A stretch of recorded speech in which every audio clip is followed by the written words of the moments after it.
Thank you. Thank you, Teresa, Vincent, Joan, and Alana. Many people are opting, if they can, to age in place, to remain in their own homes as they grow old rather than moving closer to children or some kind of special living facility. And while many people relish that independence, there are real challenges, especially for people who don't have the money to pay for staying home alone. We're going to show you an excerpt from Manti Chow's short documentary. It's called The Forgotten Ones, and it was included in the Atlantic's curated showcase of short films this summer. And just to give you a little explanation of the story, it follows a woman named Kim Sim-ing. She's 80 years old. She's been living alone in Manhattan's Chinatown for more than 15 years. Her husband died. Her children moved away. So she's turned to others in her community for support.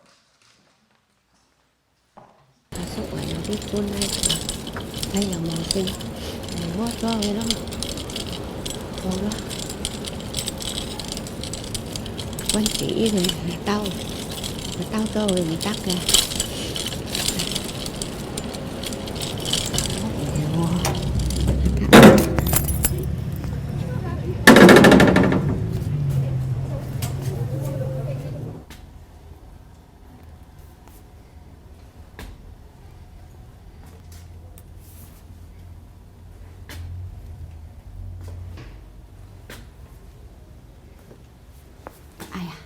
Nó xe không tít lo, nếu màu lịch cái tít lo.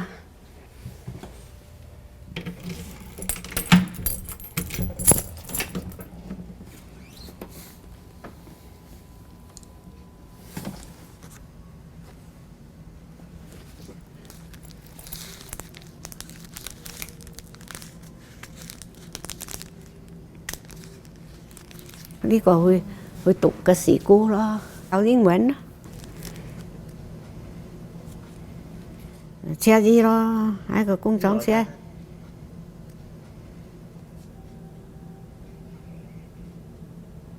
Chắc chịu chủ cung cho mâu kêu rồi, dịp cảnh rất to rồi. Xin bố đức, xì can ai xài cung xong. Má đã phan được khui chú phân đó.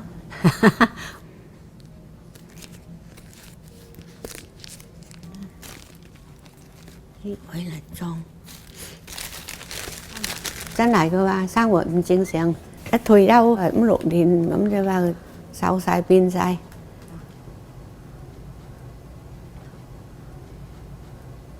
Có冇感情咧？你間屋？有。點解咧？即係唔係話感情，我先生係對佢有感情啦。七幾年嗰陣時，佢唔muốn買到佢bố rồi買好靚嘅家庭屋，話應該有錢買嘅嘛嗰時話。但係佢唔中意撩喺唐人街話三兄弟喺度啊，佢真係坐喺度喊㗎嘛，唔會話，佢又唔中意咁咪咁冇符咯。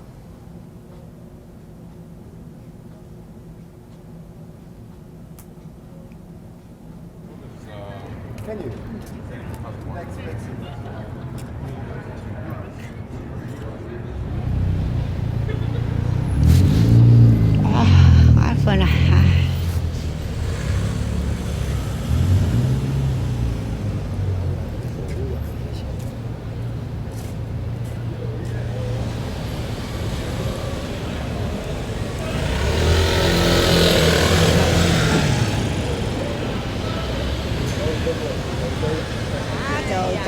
chầu tiếng à cái canh ấy à gì rồi đó hàng hạ rồi chứ cái trung say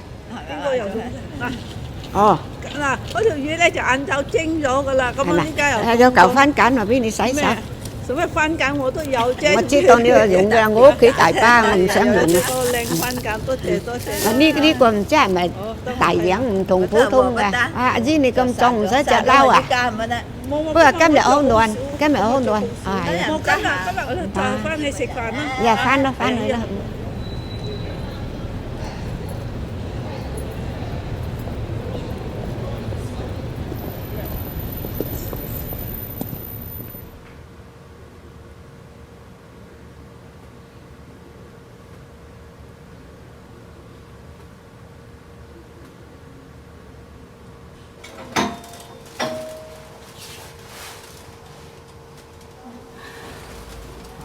等到11點冇翻嚟，我上樓嚟敲下個門，又冇人應。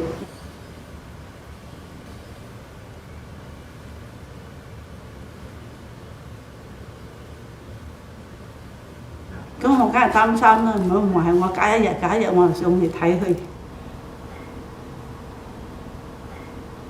佢都冇翻嚟。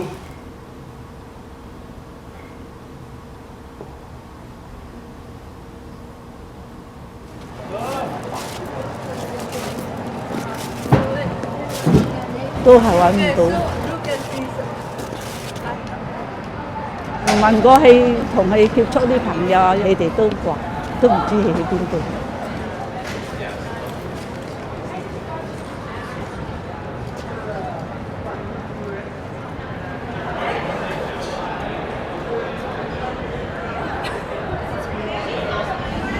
但係真係，哎呀，世事都好難估計嘅，冇一個人知道佢發生咩事。如果知道係最好咯，係咪？繼續再等啊，睇有咩消息咯。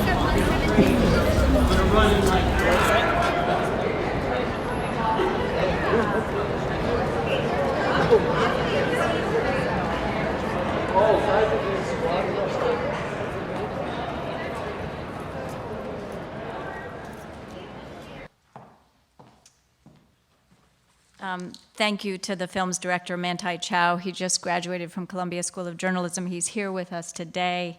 I'm happy to report that Manti was able to reconnect with Kim Sim-ing. She's back in her apartment. She's okay after being hit by a car. As you can imagine, walking and getting upstairs and downstairs is especially hard now. Her friend May Tay, who we met in the film, visits almost every day now to give her food and other essentials, and her children have now stepped in to help. This film sets up our next conversation beautifully. As more people opt to age in place, communities need to find ways to better support an older population. In New York, there are more than 1 million residents over the age of 65, and that number keeps growing. Here to talk about how New York is responding to this demographic shift is the Director of Healthy Aging at the New York Academy of Medicine, Lindsay Goldman. Kristen González-Rivera is a senior researcher at the Center for an Urban Future. And Deirdre Scott is the executive director of the Bronx Council of the Arts. And my colleague, Alana Semuels, is back to lead the conversation.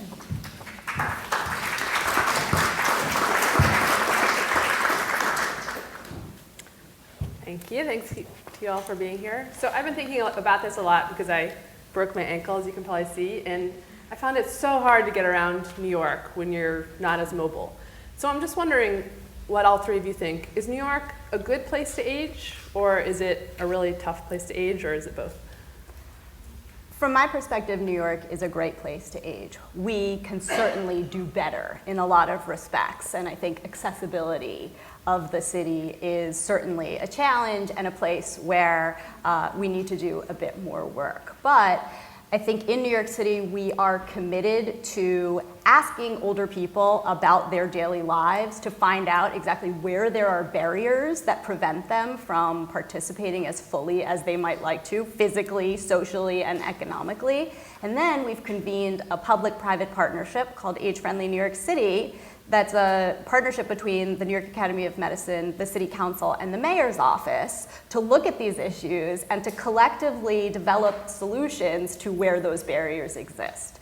We've also appointed a commission for an age-friendly New York City, which Deirdre Scott sits on, representing media, arts, and culture, because I think increasingly we're starting to recognize that aging needs to become the business of all sectors, of all industries. It can't just be relegated to the Department for the Aging or the Department of Health. It needs to be a priority for the private sector as well, and we need to make sure that all of our places and spaces where older people are accessible, welcoming, and inclusive. Great. Christian, what do you think? Well, I mean, I guess the first thing to keep in mind is that the older population in New York City is actually extremely diverse. I mean, it's like the Center for an Urban Future did a study on older immigrants that showed that 46% of all the people of the age of 65 in New York City are foreign born. 60% of them speak English less than very well. So it's really, really a very diverse population. And along those lines, New York City has probably the best asset for being able to age in place. and that is our ethnic communities. And so these are communities where people who speak another language, I mean, who perhaps are monolingual in a language other than English, are able to live well, to have access to the food that they're used to be able to relate to other people. So one of the really top priorities for the city and for us as society in general is making sure that immigrants are able to age in place, especially in these communities that in many ways they've given so much to. One of the main reasons why older immigrants will come to the United States after they're already older is actually to take care of grandchildren. About 75% of all of the households in New York City where a grandparent lives with their own grandchildren are immigrant households. So this is a really huge role, and these communities are really an essential part of how older immigrants can live well in the city. Now, Deirdre, your organization works with a lot of seniors, is that right? Yes, we do. Actually, round about an average of 50% of our audiences are older adults. So we have a huge kind of service ecosystem where older adults are concerned. And I do think that New York is both. I think it's a great place to age, but you know, in a lot of ways we remain kind of the gritty, tough city. And so our older adults have to have more independence and kind of more mettle to be able to navigate all of the different infrastructures that we have. And you know, Lindsay and Christian spoke about certain aspects of kind of urban living that are key to adults as we age, but also this is a people you know, issue, as well as being able to provide the proper infrastructure, systems and institutions that can, you know, create fulfilling lives. Folks, everybody across the ages have to get involved and be aware of kind of the repository of wisdom and experience that we have in our older adults. So we've heard the term aging in place a lot. So, you know, I'm sure everyone knows what that is, but basically a lot of times you see people move from, you know, their homes straight to nursing homes. Aging in place kind of allows them to not do that. They can stay where they are, maybe services come in, maybe they're part of a community that kind of keeps them active or checks in on them, as you said. What can we do in New York to make this more of a possibility, this kind of aging in place mentality? Lindsay, what do you think? I think one of the biggest threats to aging in place is our shortage of affordable and accessible housing. We're diverting a lot of our resources from institutional care to home and community-based care in recognition of people's preferences to age at home. I mean, there are very few people who say, yes, please send me to the nursing home. But in doing that, you know, we really need to ensure that people have affordable, accessible, and safe homes to live in. And I think that's very challenging when you consider New York City's housing stock, where of the rental units, 50% are walk-ups. And it's very difficult to, you know, retrofit an elevator where no such elevator was ever intended to be. That said, you know, we're certainly working on it by trying to connect people with various benefits and entitlements that lessen the cost burden of their housing.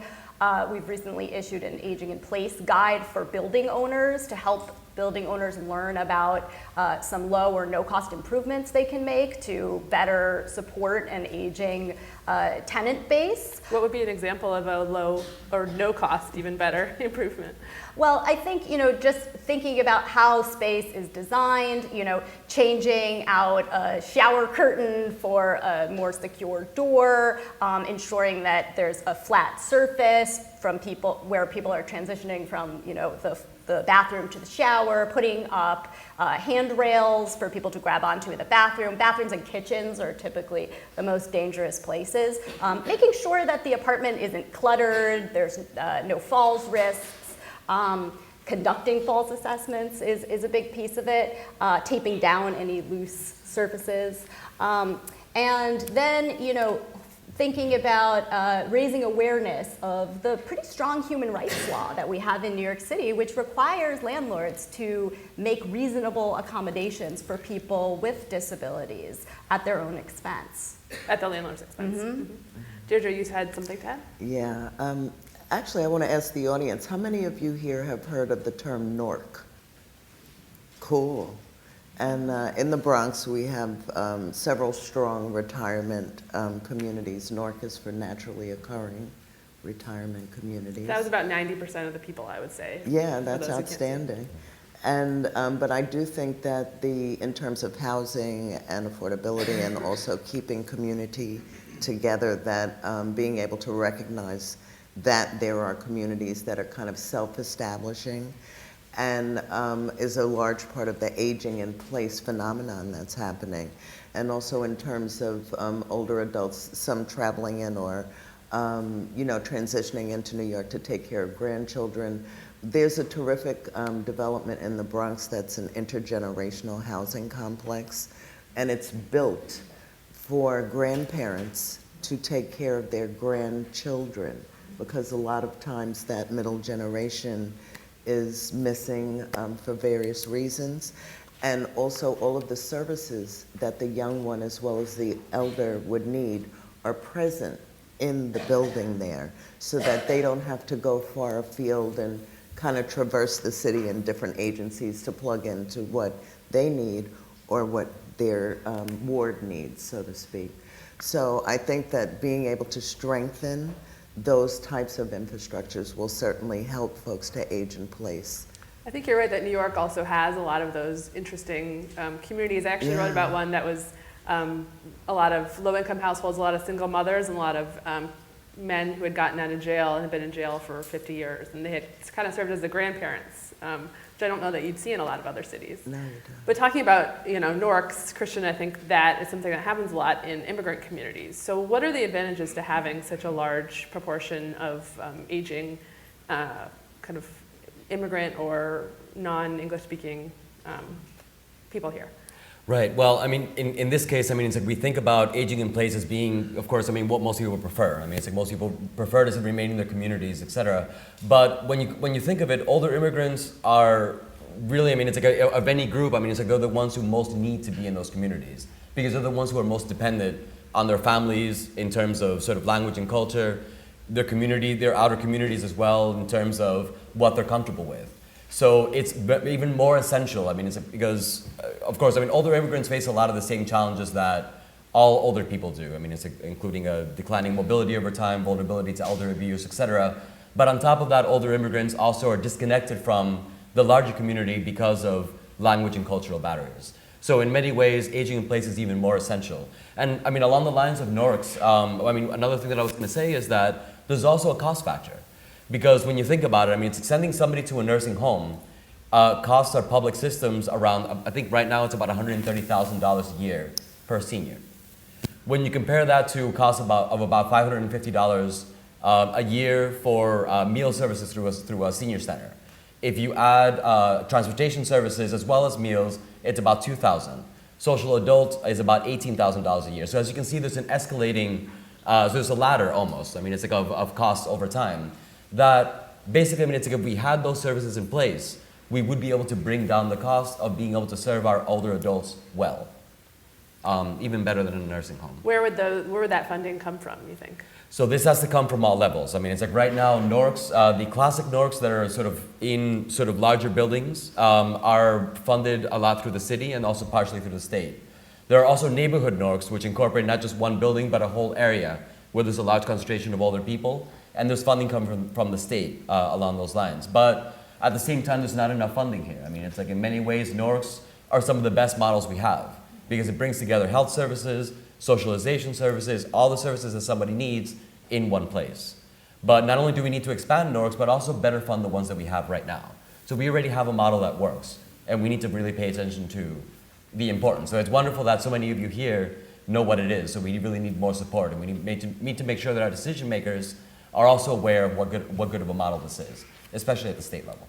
Well, I'm wondering, for the immigrant communities, are older people more able to depend on their families in terms of the people that you've studied for help aging and kind of living where they are? Yes and no. So, I mean, one of the, I guess, misconceptions of older immigrants is that they all live with their families, that they're all living in multi-generational households. Mm-mm. But actually, one of the things that we found is that among native-born people, 80% of them live either alone or with a spouse. With older immigrants, it's about 63%. So yes, there are more older immigrants who do live in multi-generational households, and in fact, I grew up in a multi-generational household. I was raised by my grandmother. But still, more than half of older immigrants still live alone or with a spouse, just like native-born people. And moreover, just because you live with your family doesn't mean that you're not isolated. Because, I mean, it's like, I guess the challenge is really different from family to family, but there are some older people who feel marginalized within their own communities, and within their own families, because they're not able to have access to the outside world. So still, socialization services, whether you're living in your family or living without your family, are still extremely important. Now, Deirdre, I know your organization works with the arts and kind of trying to socialize, kind of create activities for people. How does that help people as they're growing older to kind of be involved with something like the arts? Well, I think it's a tremendous benefit along so many different levels. Everything from just, one, totally connecting people together. Folks have a place to go. They get their creativity and start to feel a little more vital and energized. We at the Bronx Council on the Arts are part of the city's Sukasa program, also funded by the New York City Council. And part of what that initiative does is it deploys artists into senior centers to create activities that help to fortify kind of their lives in general. And one really precious instance was an artist named Richard Grunn, who worked with the senior center out on City Island, and that too can be a little bit isolating. It's not the easiest location to get to, though really wonderful kind of living environment. But he did radio theater with the seniors, and you talk about a gripping program. We're still waiting for the sequel, but they personally wrote and created their own story coming to us from City Island Radio.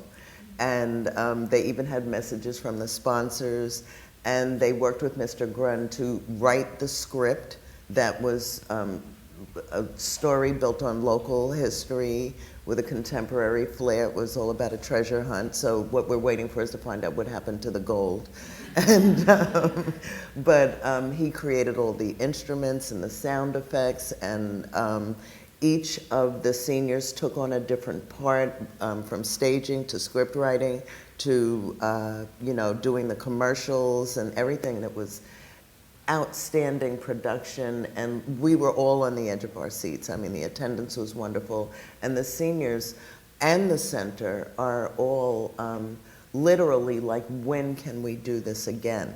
So, one of the things that highlights is not only the value of what's being delivered and the benefit, but also the need for further investment in these kinds of initiatives. And, the length of time that we're all projected to live, I think that the arts and culture are definitely going to be one of the aspects that helps to create kind of a well-rounded, fulfilling life, and also offers skills that adults can pass on to their grandchildren, to their children, to their friends and neighbors. So it has an exponential benefit. Well, Lindsay, I know your public-private partnership has figured out ways to bring services to people and create programs without a whole lot of money. Mm-hmm. Can you talk a little bit about some of those? Sure. So, I think that programs and services are really important, and especially, the one that Deirdre is describing is just incredible in engaging people and channeling their artistic expression.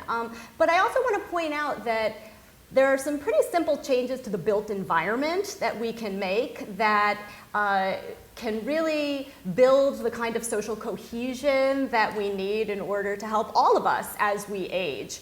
So for example, we put 1,500 new benches all over the city through the City Bench program.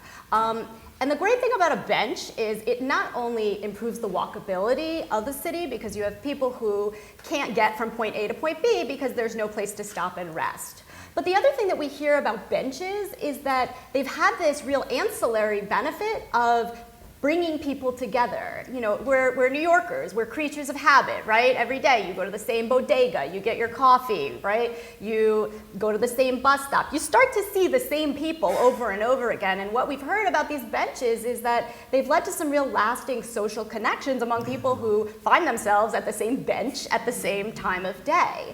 The same can be said about improving the bus shelters. Older people told us they felt uncomfortable sitting in the old bus shelters because, well, at first there was no seating often, and second, because you couldn't see what was going on in there. And so when we redesigned those shelters, which were already going to be redesigned and were paid for with the advertising that appears on the sides of the shelters, we made them transparent so that older people would feel more comfortable, and we actually put places for them to sit down.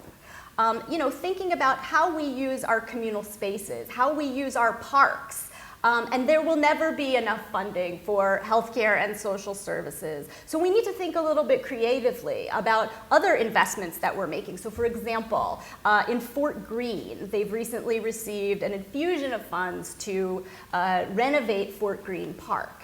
And because Fort Greene is an age-friendly neighborhood, they're already thinking about how can we make sure that this park meets the needs of people of all ages. And we can do that by incorporating an aging lens and a health lens in all of the work that we do, but also by talking directly to older people and making sure that they're sitting around that table planning for that park to ensure that the conversation is not just, are we going to have one basketball court or are we going to have two basketball courts? Yeah, that's interesting, kind of getting people involved in the planning.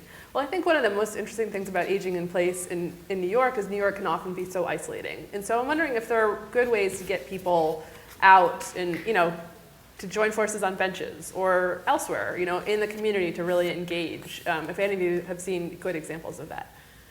I mean, I think that New York is very much a city of neighborhoods. And so while in some cases citywide policy change is required to improve the quality of life for older people, in other cases we need more targeted local interventions for local issues. I mean, when you think about the disparities that exist between New York City neighborhoods, on the Upper East Side, you have a life expectancy of 85, whereas when you cross over past 96th Street into East Harlem, where I work, life expectancy is 76. I mean, that's crazy.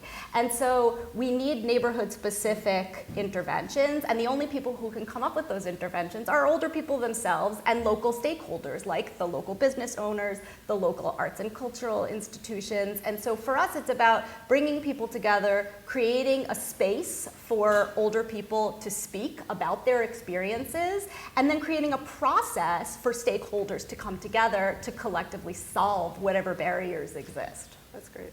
Christian, what do you think about bringing people out? So I absolutely agree. I mean, it's like that, these kinds of interventions really start in the community. But it's not just, of course, senior centers are a place to start, but then there's also small business owners. It's like who could be brought together.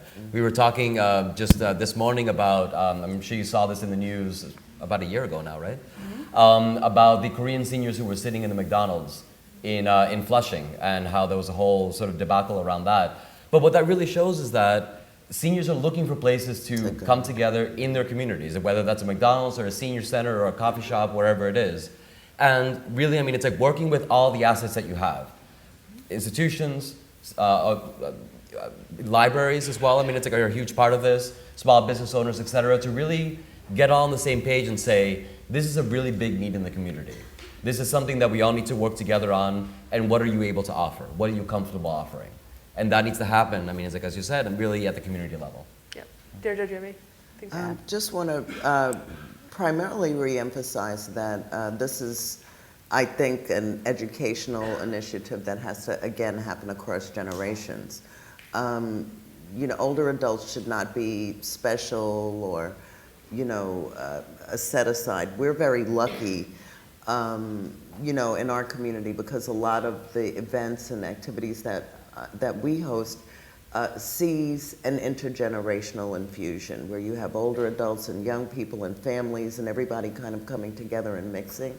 And it's revitalizing, I think, for everybody. I get very excited, about all of our events, and I see that the audiences are responding. So I think part of that barrier that we need to break down is really like a mental isolation that kind of rides with many of us in generations, and that if it's natural, if it's normal, you know, that folks of all ages are around and participating, I think that creates just kind of a healthy, thrivable, you know, ecosystem. And, you know, the other thing is that I always resist trying to institutionalize, you know, the thoughts and activities around, you know, working with older adults. But to some extent, that has to happen because we have to, you know, commit to it. So I bring it, for example, back to my organization. I teach it, we train about it, so that it's not an, oh, what about the seniors thing when we're creating programs. It's just built in, and it's, again, normal to have those considerations and to be thoughtful about that. Great. Well, want to open it up for questions. We probably have time for one or maybe two. Back there. Okay. Oh, now it is. Hi, I'm Bobby Sackman with Live On New York. I know a few of you up on the stage. So Live On New York represents community-based providers around the city in every neighborhood, and also affordable housing, senior affordable housing providers as well. So I just want to sort of broaden and elevate this conversation for the minute or two we have left. NORCs are wonderful programs. We represent people who run NORCs. We do an annual fair share budget campaign with advocating to the mayor and city council because there is no fair share coming to aging services. And when you look at what's going to the youth side, it isn't spread across the lifespan. And it's not to be us versus them, but it doesn't support the seniors that we want to age in place. There are waiting lists for services up the kazoo. And also who it doesn't support are the family caregivers, who are mostly women, who are very invisible in a lot of these conversations. They're leaving the workforce. They don't have retirement money. We can connect all the dots of everything talked about today. So my question, or my comment as it's been, is how do we really elevate this to a citywide discussion that I think due to ageism, seniors are really left out? Not in your minds, maybe not in the minds of people here, but in the powers that be and in the general societal discussions we have. So I think the caregiving issue is extremely important, especially because, I mean, as part of the research that we did, I mean, it's like I ended up talking to people in just about every major ethnic community in the city. And one of the pressures that I keep hearing about is pressures from the family to keep a senior in their home as much as possible, or as long as possible, even when the senior is presented with health difficulties or other difficulties that are really beyond the family's capacity to take care of. And so there are services available for caregivers, not enough, as you said, but at the same time, the piece that's missing is the education piece. Making sure that families know that there are services out there, making those services available so that people are able to know when they can seek help from the outside and what kind of help they're comfortable actually receiving. And so that's a piece that's really, really critically missing. We have time for one more really quick question. Okay. Hi, I'm Jerry Bryn with FabOver50.com. I'd like to ask Christian this question. You're a senior researcher, which has a great connotation to it because the word senior means your experience. You've done a lot of research in whatever you do research in. You use the word senior dotted throughout your conversation. You're not the only one who has. And I'm just curious, what does senior mean to you? What is a senior? How old is a senior? What is it? Okay. There we go. Putting you on the spot here, Christian. Well, so strictly for my report, it's 65 and older. However, that really depends on the context, because when you look at, for instance, the workforce, there have been documented cases of age discrimination, especially after 45, 50. So I mean, it's like as people grow older, age discrimination is more likely to be a factor. So in that case, I mean, it's like when you're looking at seniors, you're really looking at people 45 and into their 50s. Of course, it also has a health component as well. There are people who are older, but I mean, it's like they're sort of, for the level of activities that they have, I mean, it's like they're perhaps younger. And also people who are younger who have a level of activity that's for older people as well. So it really depends on a host of different factors. But for the case of my report and the people that I was studying in my report, it's 65 and older. Great. Well, we are unfortunately out of time, but thank you so much to the panelists. This has been a really interesting discussion.